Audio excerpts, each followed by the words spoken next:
Welcome to Actual Scale Modelling. This is part 2 of the MENG Smerch 9A52-2 Russian long-range rocket launcher. In the last part I built up the sachet and drive shafts, and this part I'm carrying on without starting off the engine block. I've already cut off a few bits from the spoon, just cleaning it up now. One thing I forgot to mention in part 1 about this kit actually is when you're doing these, there is a bit of cleanup to do in these things. These big mould injection points here, they're actually quite large, have to be cut off.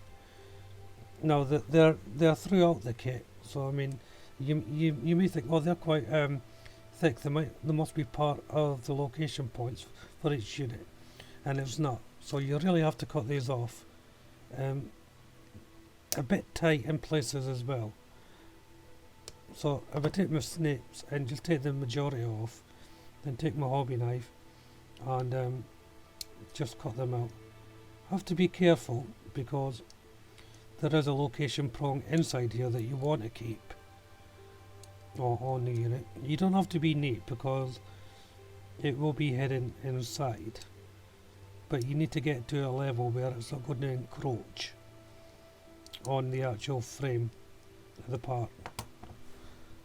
So when you do it, just be careful, dry fit to make sure it will go together okay before cementing.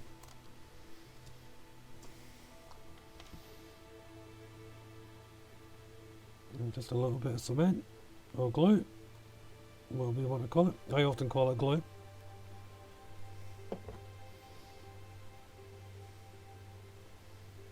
And then you know it fits because you've dry fitted it, and it's good to go for the next stage. And onto the main engine block, and the rocket cover is painted in Revel Aquacolor 08 matte black. That's the little black thing you see in the centre of the picture there. And this is just a little box really that you have to make up. Now the side part, you don't really have to paint, but I painted it XI56 metallic grey by Tamiya. You really can't see it, but well, say you can't see, you can see little glimpses of it. So I think it is worth painting. So I decided to give it a metal grey colour. The exhausts that come off the engine, I painted them in Revel Aquacolor 99 aluminium. Now I was going to weather these, but I decided not to because I think it's probably going to be covered up. So I thought, well, I'm not going to weather it, I'll just have it looking newish. And like with the other parts in this kit, these units only go in a certain way, particularly these ones. There's a large location point at one end and a small location point at the other end. So if you're not sure which way they go, just remember that, because the pictures in the instructions can look a little bit confusing sometimes. So I'm carrying on building the engine, and the black here is 09 anthracite black. This is going to be the predominant colour of the engine block, apart from one or two bits. This part I'm putting on, for instance, is 08 black marked. Why it's a couple of different blacks, I'm not sure, but it does give off a nice contrast anyway. The flywheel here is 99 aluminium. So it's those three main colours: 09 anthracite black, 08 matte black and 99 aluminium. There's other colours available, again it's builder's choice really, but those are the colours I chose. As you see here, I pre-painted them beforehand, which I think on these it's necessary, especially the little canister cylinder things that go on. It's just easier to build it that way. Well, for painting, definitely. Try to get these lined up as best as possible when you're doing these. Sometimes on an engine, especially on the side of the block, it doesn't really matter. But it matters on here because the fit's quite tight in between the two beams. You want it to get it exactly where the instructions are showing you really, for fitting issues. Most of the cylinders come in one piece, but for some reason this one you had to assemble. Why only assemble one and the others come in one piece, I'm not sure. But if you enjoy that sort of thing, you know, you would want all three done. But there you go. Again, look for the location points on these, on the side of the engine. They're just two little bars that run down the centre. It shouldn't be too much difficult to find. Next one is the left and right rocket covers. Again, it's important to make sure you get these the right way around. Look at the pictures and look at your location points. That'll give you a clue which way they go. I initially put them on wrong, to be 100% honest with you, but luckily I wasn't set and I pulled them off. Didn't show it on the video because I actually wasn't recording at the time. Now this engine block does have one photo etch part, and it's a very small part. You barely make it out on camera here, but you do have to bend it. You have to bend it twice, one down then one across. This acts as a bracket, there it is there, to secure in another cylinder piece. You don't really have to glue this onto that's the good thing about it. You just lay it on top of this tiny little piece, and then a plug goes on top with a pin, and then that slots into a location point, and that holds it all together. Once it was dried, I painted it, and I used Revel Aquacolor 08 matte black. As you can see, it's a very small part. I had difficult even holding it with my tweezers, but I got there eventually. Placing on is a little bit confusing. The location points for these are actually on the rocket covers. There's two little areas where the photo etch part rests on. Once you find them, it does fall in, but this is where the bending has to be done really well on the photo etch part. So make sure you study it before you start this part of the kit. Lying over the top of it is a pipe, and that's painted in Revel Aquacolor 08 matte black. And like the small photo etch part, this sits on the rocket covers at the bottom or the start of the end of the rocket covers. And again, there's two little points, tiny little holes that you can just about make out where the pipe is to sit on. At the ends of the engine block, there's one small bulk piece that you make up, with the back piece that just slots onto it, and then there's a blade part thing that goes on once you place the outer cover of the flywheel. Now, putting these on again is relatively straightforward. The location point has a small hole with a little cut into the hole, so making sure that it can only go in one way. And once you've assembled those two parts, that's the engine block complete. There's not a lot to the engine block, just that one really fiddly part of the photo etch. Next to be assembled is the transmission, or the gearbox in common terms. This is done in three main parts. So you have the main part that I'm assembling now, and it's just basically one main unit with a front and back and a little flywheel on side. It shouldn't cause you any problems to assemble. The next part, the next sub-assembly part, I should say, is the front of the gearbox, and just like the middle section that I just made, it's a relatively straightforward assembly. Just three parts go on this, and it's two halves together with a wheel and behind. Now, once that's assembled, there's a couple of small little units you have to place on top. Not exactly sure what they are, what they're for, but they just pop on. It also has a foot plate, well, two foot plates you put on, but more importantly, it has this little reservoir that goes on at the front of the middle section. You can just see it sticking out where my hand is, and again, make sure you get this in the correct position, because there will be a pipe getting connected to this, so you want to make sure it is in alignment. It shouldn't be much of a problem though. So I'm painting this in Tamiya's XS56 metallic grey all over. The pipes that are going in are painted in Rebel Aquacolor 99 aluminium, and as I said, this is where you find out whether you've got your location points all lined up. There's just tiny little holes that the pipe fits into. I recommend putting one end in first, waiting until it's almost set. You've still got enough room for movement, but not enough nuts so it's too loose that will just pop out once you move the pipe. So it takes a little bit of practice if you haven't done something like this before, but a little bit of patience and you'll get it in okay. But there is two pipes that go in practically in the same location, one on top of each other, but both do have their own points of connection. But it's important you don't get each one mixed up. And once that's done, that's the gearbox assembled. So it's moving on to the radiator now. There's, again, like the gearbox, there's not much to assemble really. There's only, if I can remember right, 5 parts to this: a top and a bottom, the main unit with the fans, the back, and a connection that goes onto the fans, which I kind of like.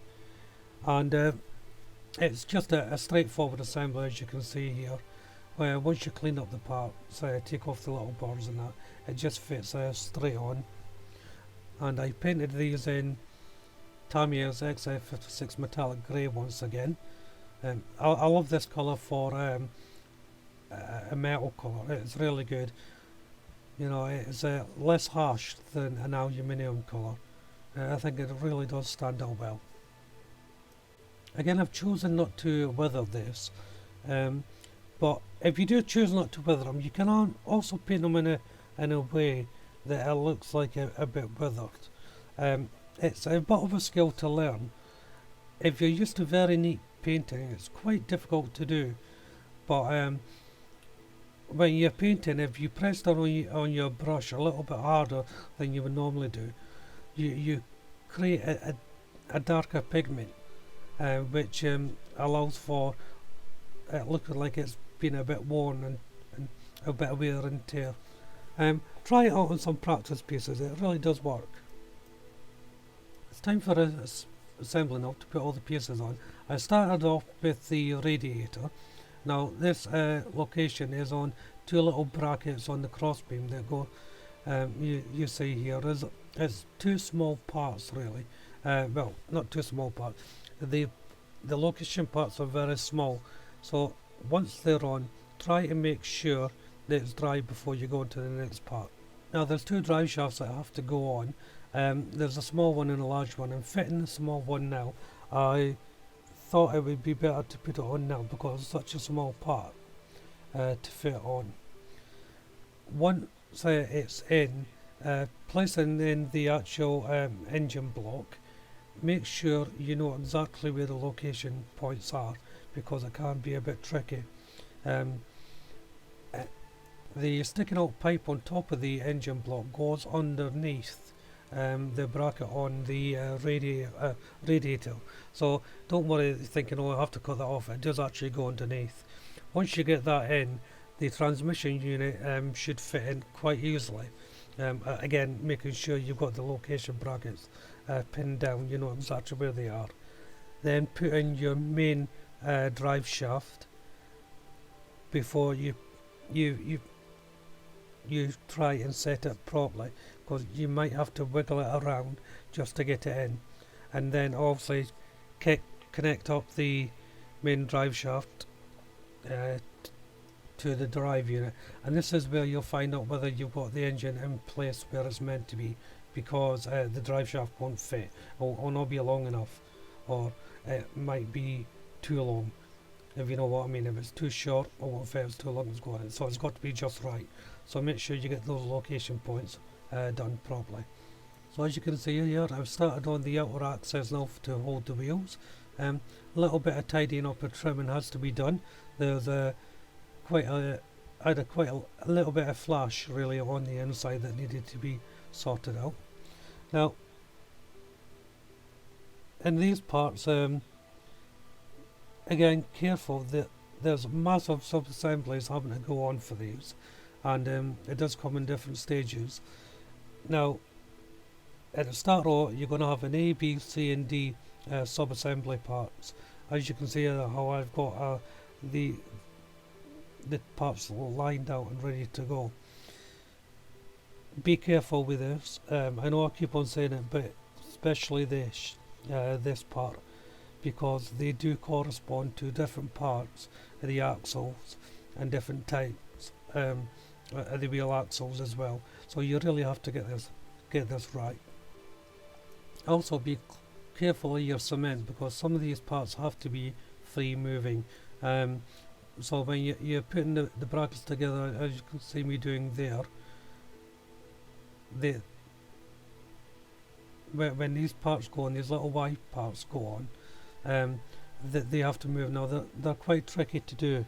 They're tight, and you really have to push them on to get them attached.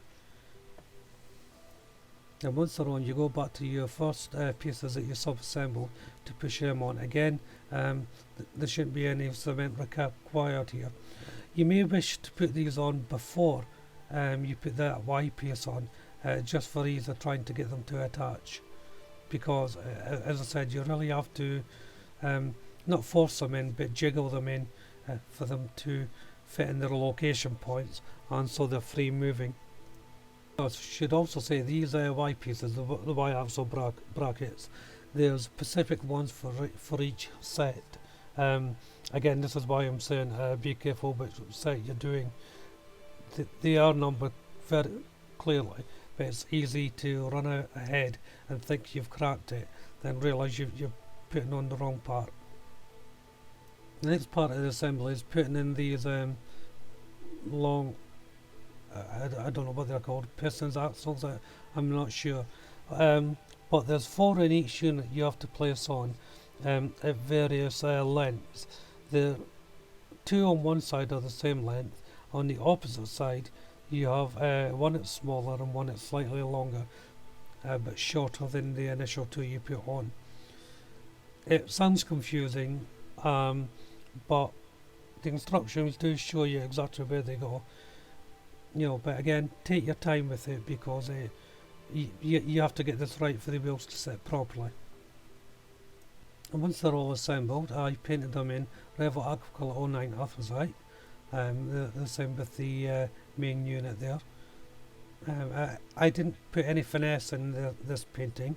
I wanted it to look rough because it is a working part and it works quite hard in its lifetime, so it doesn't need to be pretty and smooth and accurate. It's time to place them on now. Now, I'm pretty sure that the instructions have these parts slightly the wrong way around. It's not a problem. It says one part goes on one end and then the other part goes on the opposite end, and I just had to switch them around because the picture didn't look like the actual part. Now, I don't know whether I got it wrong, but after studying it a bit, I'm sure that they just got the numbers switched around a bit. So look at it, how it goes on, and once you're satisfied, it shouldn't be a problem. So once they're on, these little brackets go on over the top of them, and that helps just to hold them in place. There's 2 different types of these brackets, so they alternate. So just make sure you put the right ones on the right location. But again, it's straightforward. It's a pattern. You can't go wrong really. And once they were on and secure, it was just time to paint them with the same colour, 09 anthracite from Aquacolor.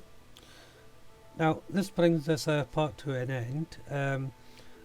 Not a lot done, but this actually took a very long time to complete this this part. It took 1 or 2 hours to get done, so there wasn't much to show you really.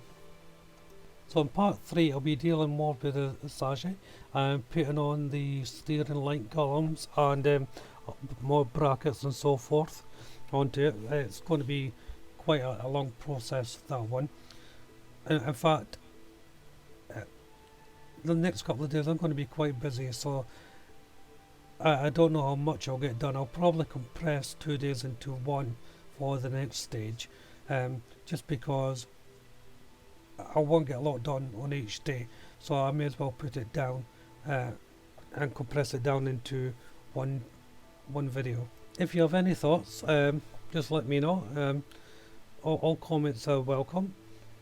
If you haven't done already, why don't you look at my other videos, subscribe to the channel as well. That would be a great help, and throw me a like if you like what you've seen here. But for now, thank you all very much for watching. Bye bye.